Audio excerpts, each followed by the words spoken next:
Hi, good afternoon. You're watching Closing Trades right here on ET Now with me, Aisha Faridi, Vinny Motiwala, Ajay Sharma in the studios. And we're status quo, really. We've definitely resurrected from the weakness yesterday, saw a bit of a recovery coming in, and that also is now getting sold into. Having said that, we're definitely off significantly from the day's lows. So lying flat as we speak right now, skirting around the 21,900 print. For the Nifty futures, Eicher Motors, Maruti, you've got a TechM, Reliance Industries, of course, duly supporting the index today, and that I think is the maximum contributor on the index. SBI, L&T, ITC are all holding out well. What continues to be a drag, though, on the other hand, Tata Motors, Tata Steel, Tata Consumer, they're all under pressure today. There's also pressure coming in from an Axis Bank, from an HCL Technologies and HDFC Bank as well, which is weighing heavy on the markets. But Ajay, what about the broader markets? Well, broader markets have done pretty well. I'd say that, 10-11% on the top is what we had corrected. But this afternoon, around 11 o'clock is when we started recovering very smartly. Nifty was 21,700 or thereabout at that time. And since then, broader markets have recovered, almost breaking into the green. Now, the point we were discussing, and I'll bring it up with Kunal as well, is that we may have corrected 10-11% from top, but small cap index. I was looking at some of the most trader favorite or HNI favorite names, say Swan, say DB Realty, Engineers India, Dredging Corp. Most of these stocks are already down 30, 40, in some cases 45, 50%. Correct. Can we say with, high degree of confidence now, Kunal, that we should not wait for the small cap index as a whole to correct 25, 30%. Correct. But half or say 30, 40% of the ingredients have already corrected that much. Is that a right way, or you wouldn't be that? No, I think it's a perfect way to look at, Ajay, because first of all, not all stocks will correct in the same manner. The high beta stocks will correct more. The low beta stocks or the formidable ones will correct far more less. Just to give a very simple example, on the PSU banking index overall, SBI has just corrected, I think, 9% or 10% from its swing highs, as compared to many of the other PSU banking stocks, which have corrected by a degree of, I think, 25 to 30% also, the mid-cap ones. So that itself tells you that the high beta ones or the index may not replicate exactly what happens to the stocks. Now, there are two very important data points or interesting data points which I've called out. One is that I've looked at the market breadth indicator, which actually has come back to that March 2023 levels for the overall market. So at current levels where we are in terms of the indices, we are actually, if we've tapped back into a strong oversold territory on the market breadth. So this is not on the index front, this is on the overall market market front. So that indicates that we probably would have hit a bottom, or in the next 1 or 2 days, so I think we should be hitting a major bottom for the overall market breadth, and we could probably be seeing a significant rally for the overall market as well as indices. And the second and the most important part is midway, when the indices were down some 150 points, 500 points on the Bank Nifty, the put call ratio had entered into 0.45, 0.5 levels. These are again very strong sentiment indicators that was extremely pessimistic at the lows of the day intraday for the indices. That's where you should see a very strong relief rally. In fact, that's a very pertinent point, Ajay, that you made, that, why wait for the index to bottom out when the maximum pain point was in individual portfolios, some of the HNI portfolios, and those stocks have already fallen about, 30 to 40 odd percent. And, there are only 6 trading days left for 31st this month. March. Yeah. We are already seeing early signs that forced liquidation, and this is a typical pattern which plays out. I've been speaking with some of the big HNIs across the country. Suppose you're running a 1,000 crore portfolio, dedicated on the mid-cap, small-cap side, they tend to go overboard and run a 1,500 or 1,250 or 30-40% leverage in great times. The moment they start looking at the market turning, they start reducing, and the leverage gets wiped out completely at the bottom. And we got traces of that in the last 1 week or so. Anyways, there is another very important event to watch out for, and we'll wake up to that tomorrow morning, and that's the Fed meet. We've got Pankaj Murarka and Nuresh as well, who are joining us. Nuresh, let me come to you on the positioning of the market and the way we have reversed from 21,700, even Bank Nifty. Before we talk about some of the other fundamental factors, what are you reading on the charts right now? So the good things which are happening is there is leadership. There are stocks also making new all-time highs. So you have a Maruti which is making an all-time high. You have an ICICI Bank which continues to hold on. So even in the heavyweights, we are seeing good enough recovery in a lot of stocks. And more importantly, the whole small cap and a mid cap rally in the last 6 months, wherein we went up 18-20%, say on the mid cap and the small cap indices, if you were to take it X of PSU stocks, it was 12-13%, which is not a great move per se in that case. So all the froth which was there in a lot of low float PSU names, etc., we've seen a 30-40% correction in a lot of railway names. So that is done. And at the same time, a lot of names which were not going up even before they've corrected, and they've been sideways. So if you look at the whole index, there's a bunch of stocks which have done nothing for last 2 years. So we do not expect them to correct 25-30%. So the whole index going on 25-30% looks difficult. So stocks could continue to bottom out as of now, one by one. Rather than waiting for the index, one should go stock specific cherry picking right now. Stock-specific cherry picking is what you're talking about, Naresh, as well. But like Ajay was mentioning, obviously we're keeping an eye out on that FOMC meet that will be happening, and we'll get in more updates tomorrow morning. But what should one be expecting from this meeting of the Federal Reserve? What are experts actually expecting Jerome Powell to say in terms of the commentary? Will the interest rate cuts remain unchanged? What's all that about? Gaurav is joining you with us. Well, yes, FOMC meet will conclude soon and interest rates are not expected to change according to the market expectation, but they will definitely keep an eye out on dot plot. Because why? During this meeting they are not expecting any kind of changes in terms of GDP projection or unemployment rate, but they will be looking out for cues where interest rate changes will happen in the coming time. So why dot plot is important is that if we talk about inflation, we have seen some kind of deceleration happening from in terms of inflation from the peak levels, but the recent data has shown that we have seen some kind of acceleration re-happening in 2024 in US. The current concerns about re-acceleration of inflation is basically short-lived according to the industry experts, and they believe that the projection for inflation are not going to be changed from the Fed. But what they expect is that any kind of negative surprise is substantially going to be a risk across the asset markets. This could also decide the rate cutting cycle for the next months, and this will also result in the central bank to deviate policy stance from the market's current pricing. And on back of this, they will be definitely watching out for the dot plot, because this will estimate when the rate cuts will happen in 2024. Apart from that, they are also anticipating the dot plot to feature 25 bips rate cut, 225 bips rate cuts during 2024 versus what they were expecting at 3 rate cuts during 2024. So definitely it is worth keeping an eye out on how the dot plot turns out for the investors as well as for the market in the coming conclusion from meeting. Right. Okay, that's the big event tonight. That's the FOMC. Let's see what really the dot plot indicates and what the commentary is like. It's a status quo that seems to be pretty much par for the course. Tata Chemicals, that's the one which is cracking hard today. Tata Motors, Tata Steel, Tata Consumer. I mean, strangely, the Tata group of names is where you are seeing key pressure in today's trading session. Naresh, any opportunity that you may have identified within the Tata group of names, Chemical, Motors, Consumer, or Tata Steel, perhaps short them further? So at current levels, the short trade is off. And say Tata Chemical was on ban yesterday, so one could not do that trade also if one wanted to. Tata Steel is the most interesting name. That looks interesting on all dips going forward. 135, 140 is a base. The stock is coming back to the highs which was made in 2021. And once it sustains above that 155, 160 mark, it could get into momentum. So closer to 140 odd levels is a buy on dips for Tata Steel. Buy on dips for Tata Steel, but today we did have Tata Power's MD and CEO Praveer Sinha, who joined us as the guest editor as well. We spoke with him about a slew of topics ranging from green energy solutions to India's net zero targets as well. Let's hear and listen into what he had to say. I think energy transition is a big thing, and energy transition is a big thing because it is the need of the hour, the climate change, sustainability.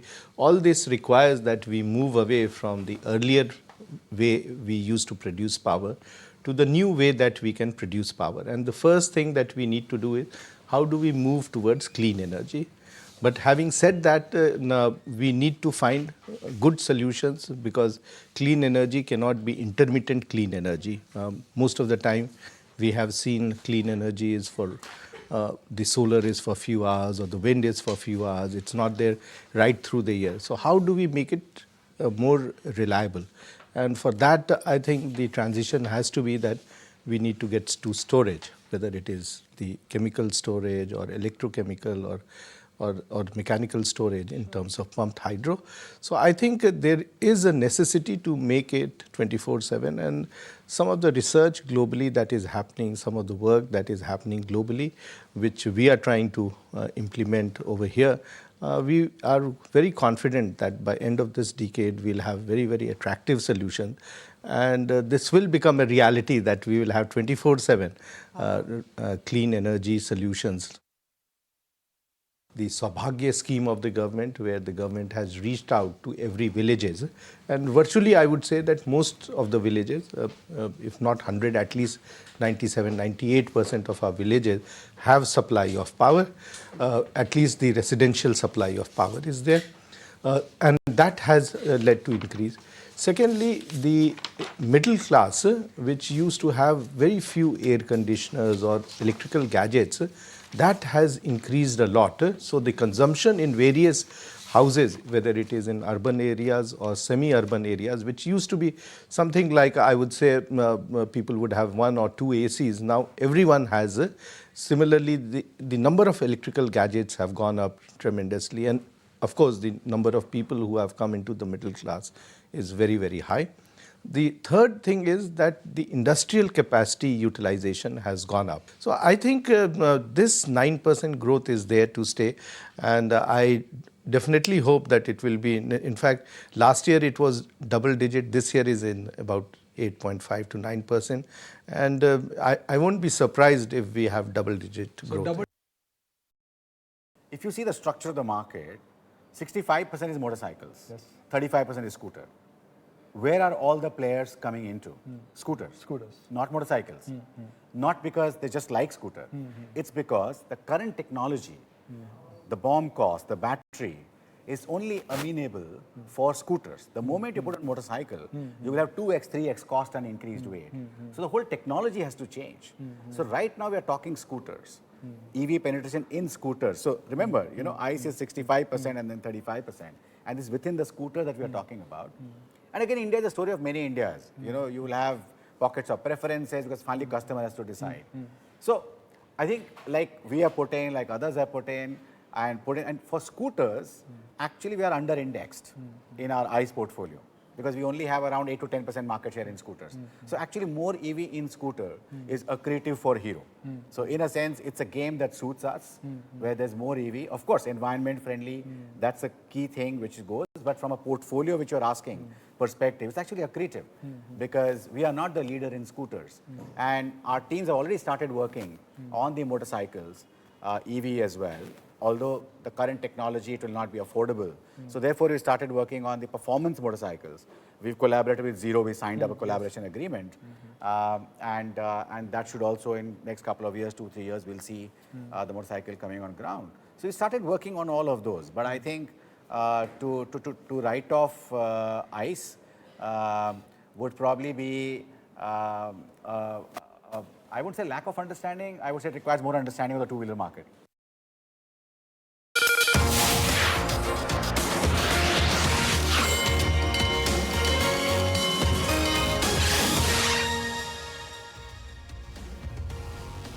Welcome back. You're watching Closing Trades on ET Now, and there was a very exciting launch that happened today. MG Motors India has launched its Exceller EV model, a very swanky one that you can see, and you can see it on your screens as well. My colleague Aishwarya actually managed to speak to Sajjan Jindal as well at this event. Listen into the conversation that they had. What are the thoughts coming in on this as well? Listen in.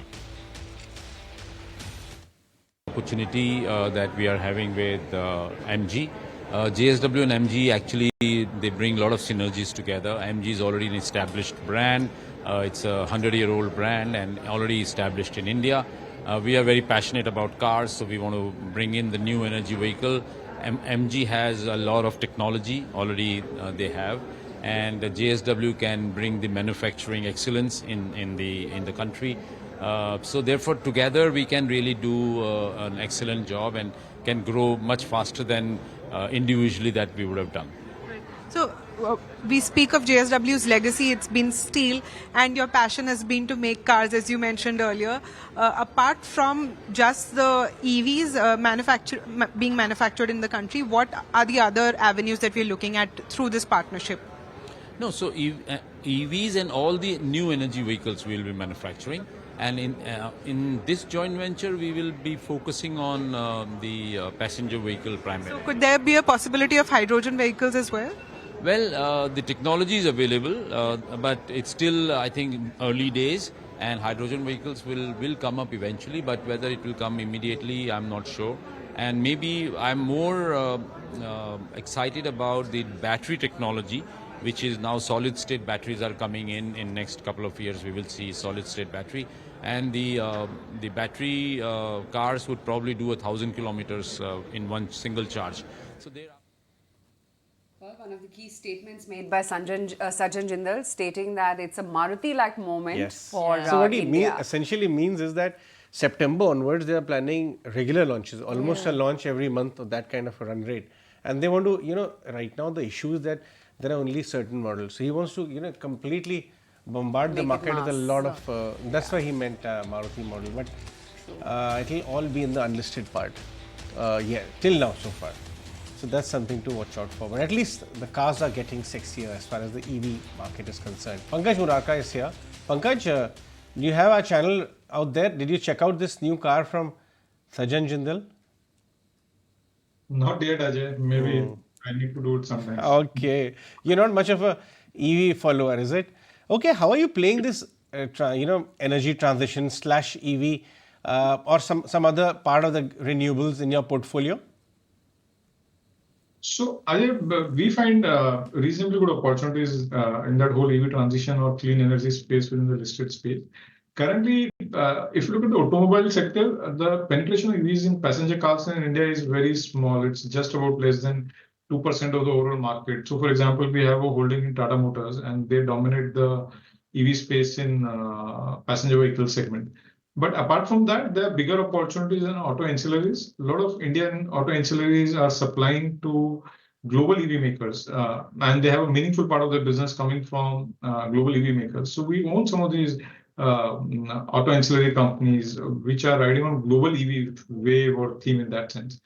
And apart from that, when you talk about clean energy transition, we also own companies like, let's say, Inox Wind, which essentially is into setting up wind power capacities and plants for companies. And on top of that, we also have exposure to utilities, which are setting up renewable capacities across wind and solar. So we are playing it across the whole value chain in that sense, Ajay. Okay, wind and solar, that's the full value chain that you're going to be playing as well. Pankaj, good afternoon. This is Vinny joining in the conversation as well. And now since you're with us, I know you do like a lot of new age tech companies as well. Now, we've not seen good days at least coming in as of now for some of them as well. When you talk about Nykaa, Paytm, nothing much in terms of an interest that is there on the positive side as of now. What's your thought on these companies? Anything specific that you would pick up other than Zomato that is looking attractive then? So one, Vinny, our overall hypothesis remains that the entire internet sector in India, which is roughly about currently about 5% of India's GDP, so India will become a $1 trillion internet economy by the turn of this decade. So this sector will grow at high teens to 20% kind of a thing over the next 8 to 10 years, which effectively means the growth opportunities for companies in these sectors are very significant, because consumers are transitioning and having incremental, significantly higher adoption of digital goods and services. We own some of these names you mentioned, like Zomato and Paytm. Apart from that, at this point of time, we are equally constructive on InfoEdge, which is the parent company of Zomato, and which also becomes a pseudo play on Policy Bazaar and their core businesses across job search and 99acres, which is a property search engine. We also like some of these logistic companies like Delivery, which again are on an ancillary to this internet company in terms of handling logistics and express parcels for these companies. So overall, sectoral hypothesis remains intact. Different stocks might behave differently depending on the valuation and earnings growth and so on and so forth. But directionally, we continue to remain positive on the whole space as a whole. Sure, that's interesting. Pankaj, any ideas that have emerged in the recent correction within the small and mid caps, or anything which is now looking like good value? So we're turning, Aisha, pretty positive on the whole generic pharma space. We think that prices in US have started stabilizing, and from whatever data I get to see, I believe at some point of time, later part of this year or next year, we'll actually see start witnessing generic companies recording price increases. So we like companies which are meaning US generics market has been a big pain for global pharma companies. But we think that headwind will actually turn into tailwind, and it will become supportive for companies in terms of their earnings growth. So companies which are leveraged or over-indexed to the US generic space is what we like. Within that, we own companies within large caps. For example, we own Sun Pharma and Zydus Life Sciences.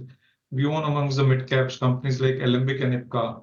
So that's one which is looking pretty promising from the next 2 to 3 years perspective. Okay. Alembic is what is looking attractive as well, and other names as well. Pankaj, let's talk about some of the consumption story, right? Overall, in the consumption pack, when you look at it, we've always spoken about the K-shaped recovery in the last few quarters. But today, when you have to play a consumption story right now, what would it that you would be looking at? Would you start seeing some of these FMCG names which have not done well? Or would you still continue to play on the higher end of the discretionary side or the fashion and retail side of the consumption story? So let me lay out my view on the whole consumer space. If you look at it, last 4 years post-COVID in this bull market, the biggest underperforming sector actually has been consumer.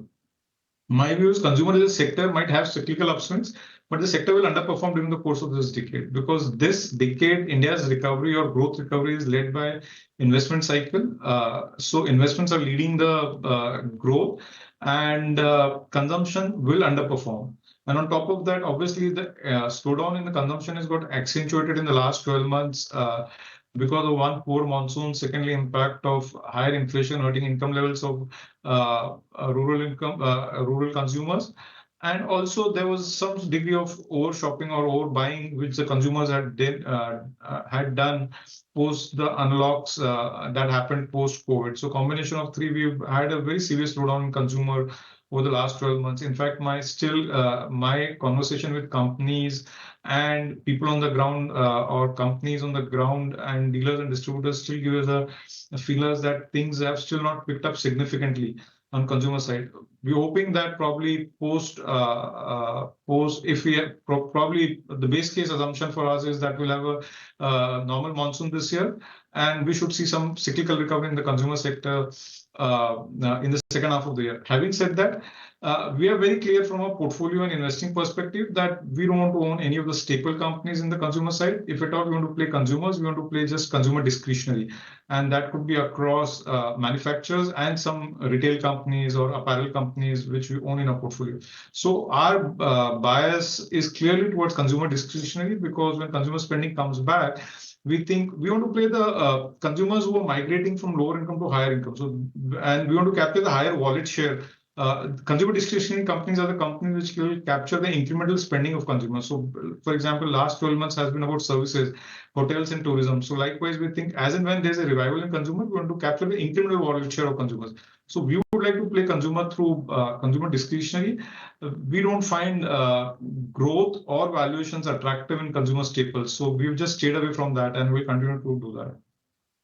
Okay, Pankaj, do wait on with us. We're going to slip into a very short break and come back after the short break. So don't go anywhere, viewers.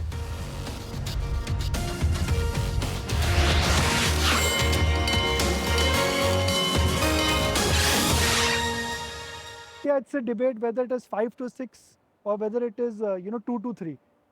What is your sense on price hike for DLF? So the residential pricing, I'll leave the rental question to Shriram, but the residential pricing, I think, will continue looking northwards, at least enough to offset inflation so that there's no net dilution in the margins. And depending on the product, the location and the appetite at that time and the market appetite, But is the appetite strong for residential and rental both? Can I say that? At the moment, yes. Is this the best you've seen in the last 5 years? Yes, it's the best in the last. And 3 साल के लिए ठीक लग रहा है. 3 साल तो कहना मुश्किल है, but for the next 6-8 quarters, so definitely ठीक लग रहा है. You've got assets which are about 50 million square feet. Yes, in the commercial business, in the rental business. Which means the cash flow in coming quarters will only increase. More Yes. cash flow means that you will be able to develop more, you will be able to build more. Yeah.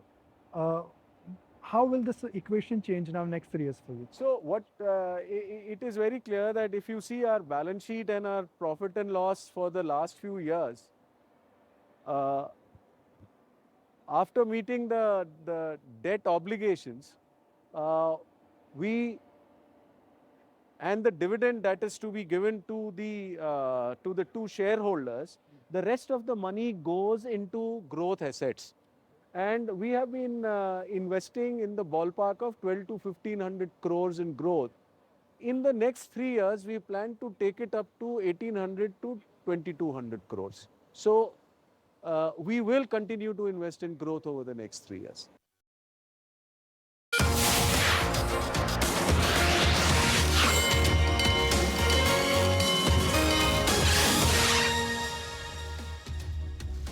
Right, Pankaj Murarka is still conversation with us, and Deepan Mehta is also joining us this afternoon. Pankaj, I wanted to talk to you about two ends of the market which have just not participated in the last, say, 2-3 years. One is FMCG, we all know, the anemic volumes. But what happened to FMEG? You know, the RR Kabels of the world. Polycab, we know, met with an accident recently, hasn't recovered much from there. But there are so many other stocks as well. Both these underperforming pockets, FMEG and FMCG, which one are you more comfortable getting in right now?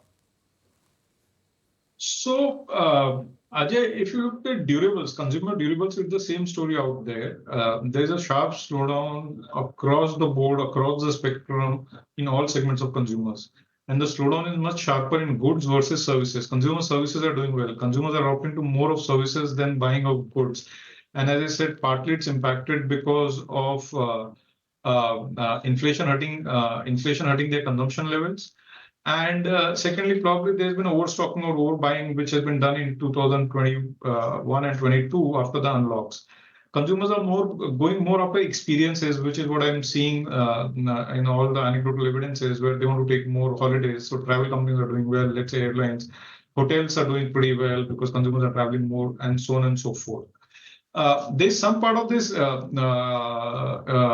durable companies, when you talk about companies like RR Cable and Polycab, which comes from the industrial part of the business, which is the cables, industrial cables. That part of the business actually has done well, and that's again a reflection of industrial capex picking up. So that part of the business has done well, but anything that relates to consumer has actually underperformed, or there's been a slowdown in growth, which is visible clearly now almost for last 4 quarters.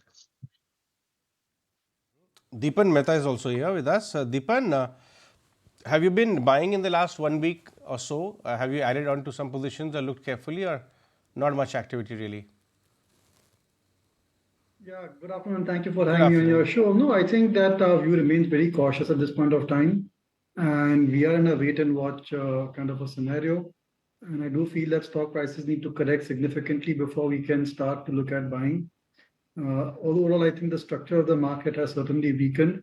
And there is a lot of concern around high valuations and what is happening globally as well in terms of inflation, interest rates. So from that point of view, I just want to be a bit cautious. And right now, we are not at all in the market to do any fresh purchases. That's quite interesting. Pankaj, aside of, the stocks and sectors that we've talked about, anywhere that you may have added in the last month and a half?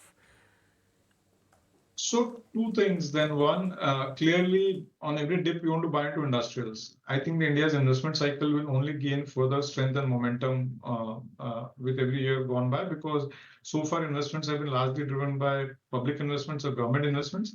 I think as we see data or I see data, there's significant amount of private investments pipeline which has been built over the last 12 or 18 months. And many of these projects will hit execution in terms of hitting the ground over the next 12 to 18 months. So we'll see a very, my expectation is that we'll see a sharp revival in private sector capex also, which has been missing for almost a decade. I've been saying this for a long while. So one, I think overall growth for industrial has been actually the fastest growing sector over the last 8 quarters now. And I think this economic cycle that India is undergoing, industrials as a sector will continue to lead India's economic recovery. So companies within the sector will grow at a rate significantly higher than overall our aggregate GDP growth. Apart from that, we are betting on IT. We think we are at the last leg of IT slowdown. from here on, probably this quarter, March quarter will again be moderate in terms of revenue growth, but we'll see margin improvements in all the companies. More importantly, from second half of this next financial year, I think we'll start seeing growth coming back because many of these companies are sitting on strong order book, and I think client spending gradually is coming back in US, and it will only improve going forward. So IT is another sector where, for a slightly longer term investor like us who takes 3-year view on stocks and businesses when we invest, from a 3-year perspective, we find risk reward very attractive or fairly attractive in IT. So IT is another sector where we've been adding exposure. IT is another sector where you've been adding exposure as well. Thank you so much, Pankaj, for joining in with us this afternoon on ET Now. It's always a pleasure having you on the show. But I want to continue the discussion then of IT only and take it forward. Deepan, what's your thought on the IT sector as well? We've not seen much of a recovery yet coming in there. What is it that one should watch out for now? In the near term, anything looks exciting, or maybe just wait out for FY25 now?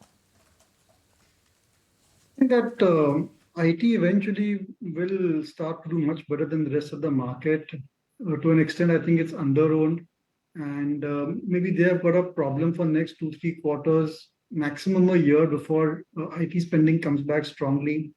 And this new artificial intelligence is turning out to be another big wave for tech companies. So from that point of view, I think intuitively IT should do well in the rest of this year and next year as well.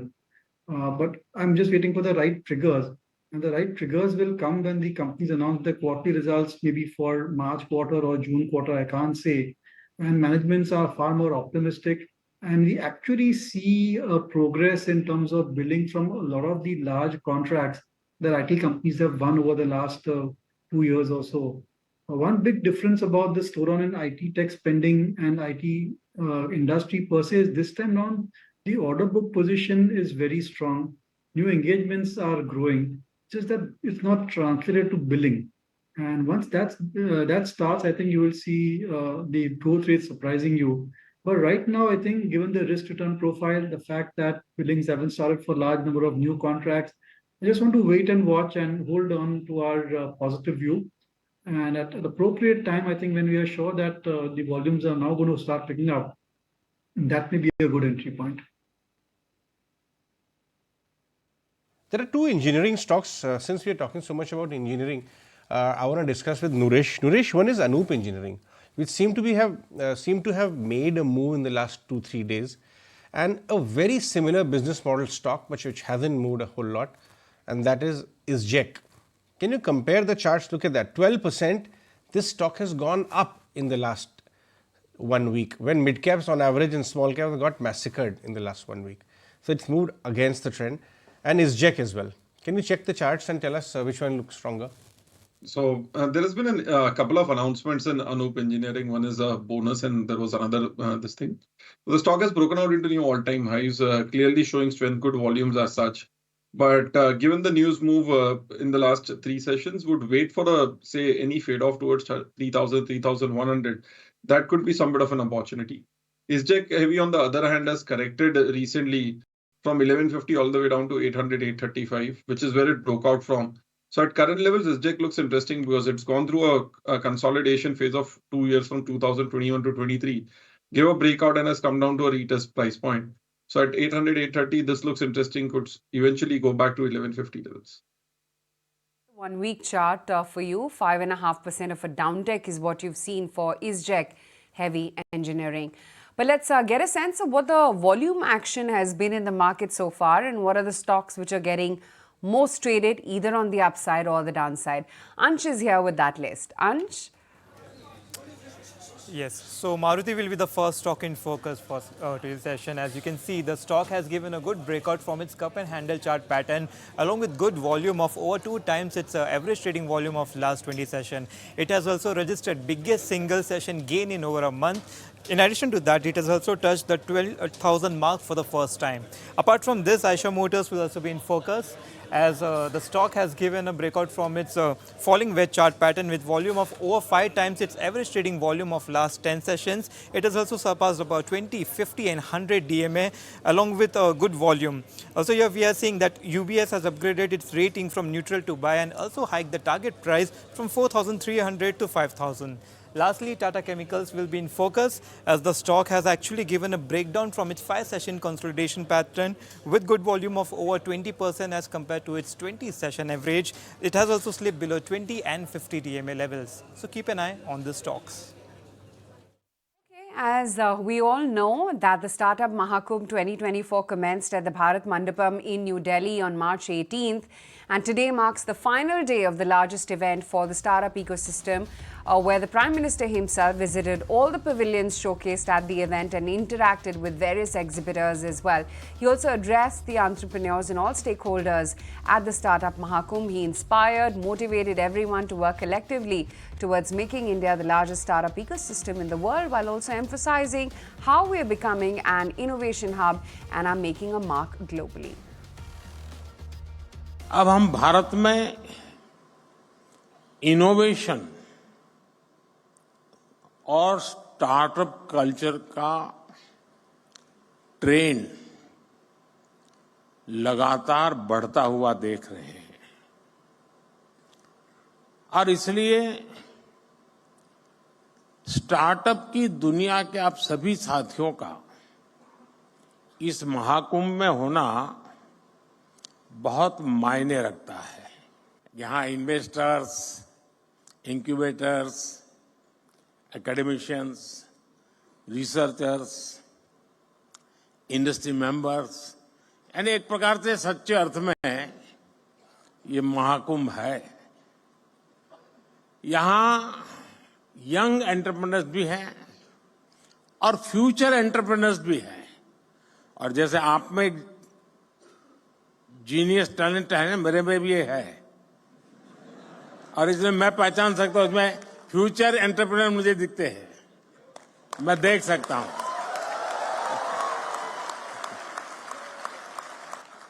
ऐसे में ये energy, ये vibe वाकई अद्भुत है। Okay, so that's Prime Minister Modi talking about the energy he's actually spotting and many of the startup universe. Deepan, do you have any part of your portfolio in the startup universe or the unlisted side of the market? Because that is also buzzing a whole lot. I was speaking recently to a private equity guy, and he was saying that when the economy does well, then huge dollops of liquidity also get sucked into the unlisted part. It could be startup, it could be unlisted bigger companies. HNIs are moving towards that side. Are you also having some part of your portfolio there? And if yes, what sectors? I do not have the kind of understanding about the startup sector and what really ticks over there and which companies to buy. There is so much of choice in the secondary market itself in the listed space. So many new listings are taking place in the last 2 years or so. So many concept stocks also have got listed. And intuitively, I feel that in the startup space, the valuations are even higher than in the listed space. That's because expectations are running high, and there's a lot of money chasing, I would say, businesses within the unlisted space. So from that point of view, I think the best returns will still come from the listed space.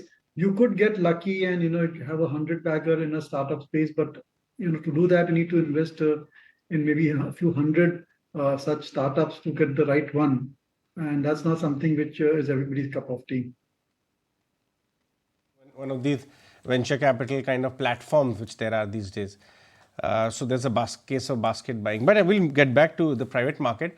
I want to talk to you about engineering design companies like LTTS, say Tata Technologies got listed recently. They are not run-of-the-mill IT companies, but very, very specific niche, and their clients are doing well, right? Are you finding comfort in these stocks, or you'll stick to the traditional IT company business models?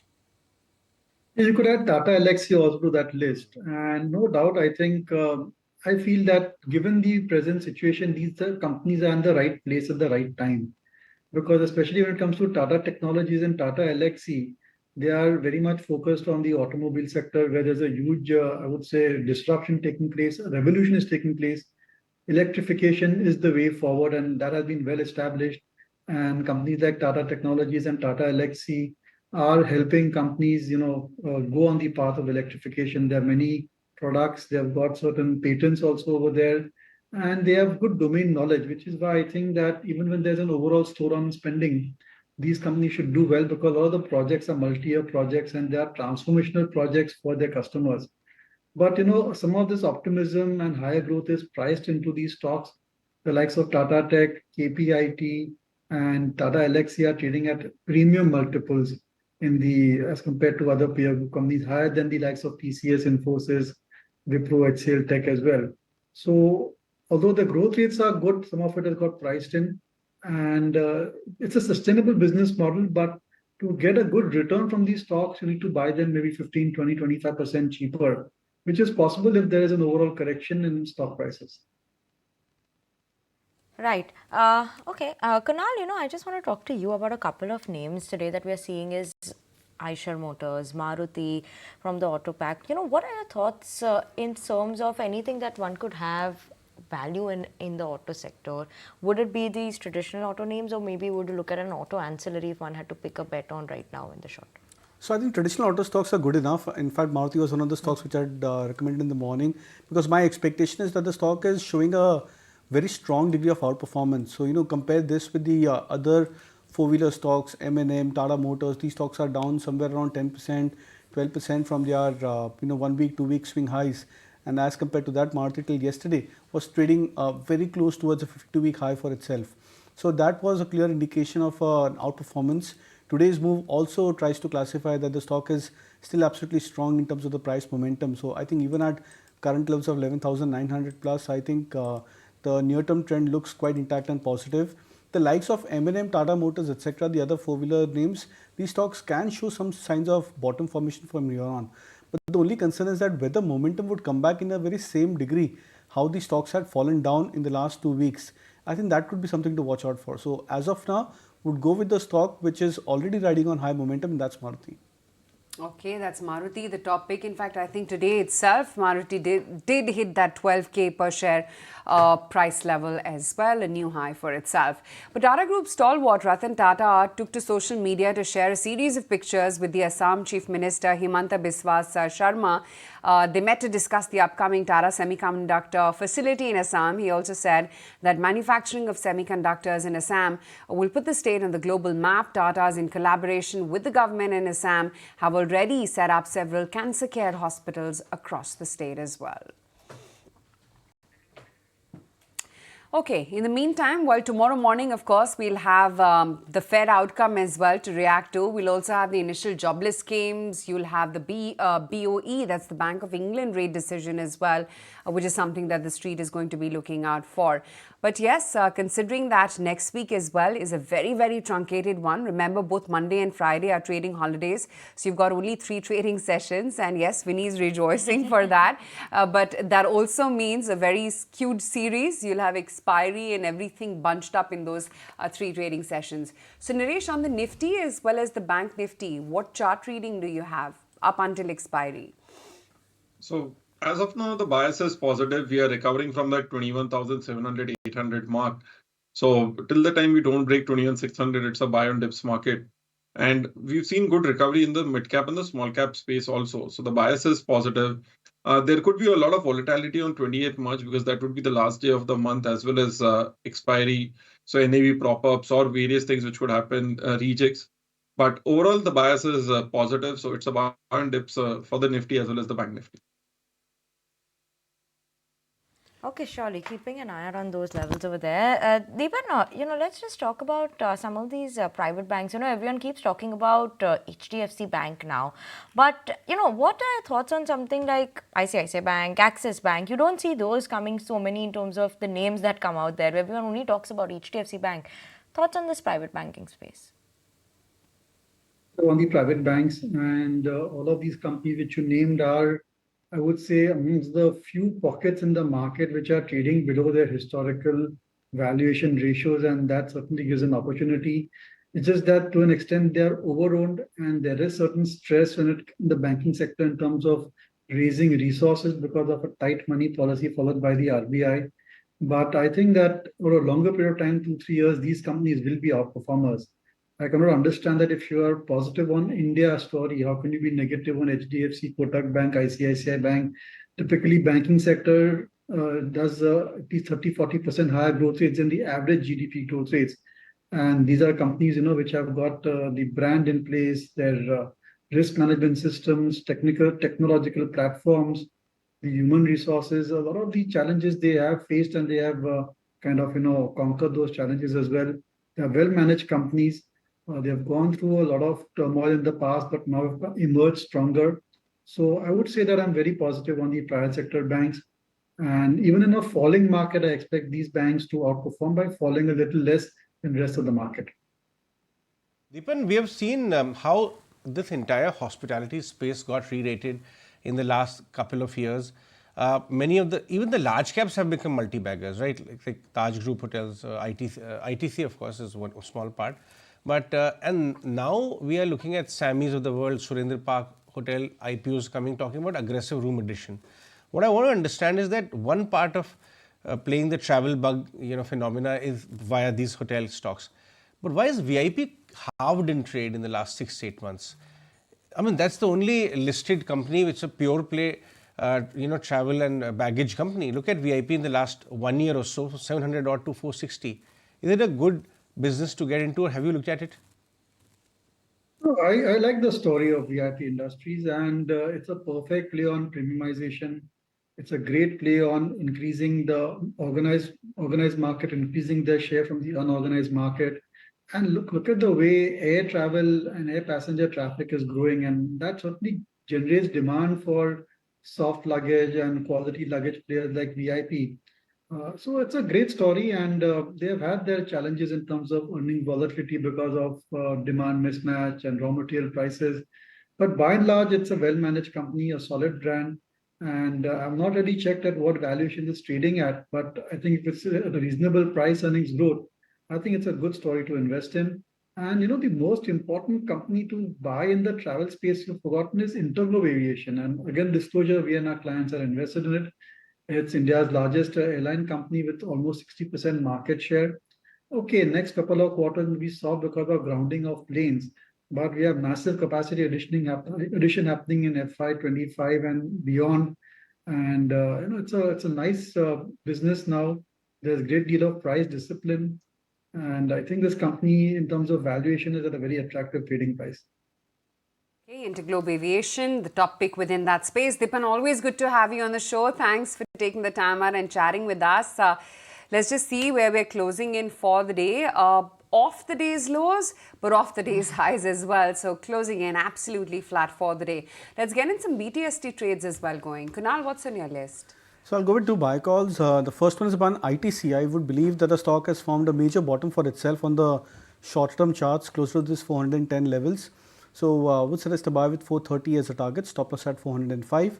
And L&T Finance also, I think the stock is showing signs of contra as well as bullish divergence on the hourly chart. So would suggest a buy 155 as a target, stop loss at 144. Okay, ITC and L&T Finance for Kunal. But Naresh, what are your BTST trades? So maintain a buy on Maruti, new breakout into all-time high, stop loss now 11,900, target price of 12,200. Second is a buy on Oberoi Realty, which is trying to make a breakout move for the last few sessions, stop loss at 1360, target price of 1420.